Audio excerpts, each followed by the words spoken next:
Eric Muather with Muather.com with another Rethink video. Now let's take a look at a stock that ended the week here with a chart looking like this on a weekly chart. And what we see here, there was a lot of red flags in the stock. For example, if you go back and take a look at some of the, now the stock had a nice run in 2012, moving from about, breaking out from about, let's call it about just under 8 and went all the way to 27 or so. Had a nice run, but after that nice rally, you see that the stock would come and break the first trend line in price, which would be here. So it had a break of that trend line, so that's your first red flag. So if you are holding on to the stock, you really have to be very careful. Something is changing in the stock, especially after this massive drop here.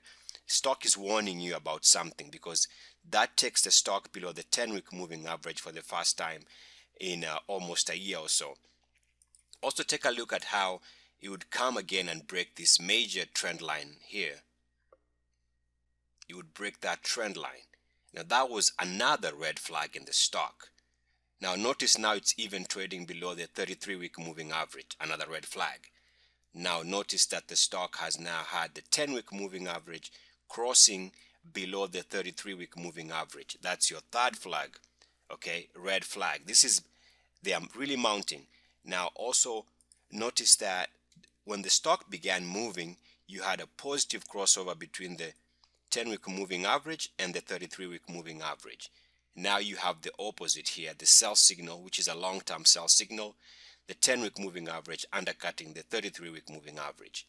Now if we take a look at the RSI, you'll notice that trend lines had been broken by these gray lines I show here. There was a break there, first break, another break of the RSI trend line, and another break of the RSI trend line.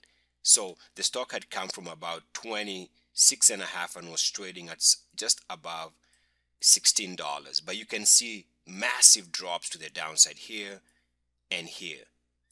So after it ended the week, the next Monday morning, the stock comes out with bad news and the stock drops almost 85%. Why? Because the stock had flashed multiple red flags over a series of months, and you can see if you didn't pay attention to those red flags, you woke up to an 85% erosion of your capital. So we really have to be careful whenever we are holding stocks that have broken charts, because the risk is really tremendous, especially when you're trading in the biotech space. Now if you take a look at the stock that was a recipient of the good news, in other words, that stock's bad news was good news for Amgen, AMGN, notice that even though this is the stock that would capture the business that was lost by AFFY, you'll notice that the stock AMGN had always, over the last couple of months, while its competitor was struggling on the charts, you can see that this stock remained solidly strong and had broken out and was still moving high. In other words, the stocks stayed strong throughout the course as the competitor was stalling. So always stay on a strong stock and avoid broken stocks. Eric Muather with Muather.com. Good luck, peace, and blessings.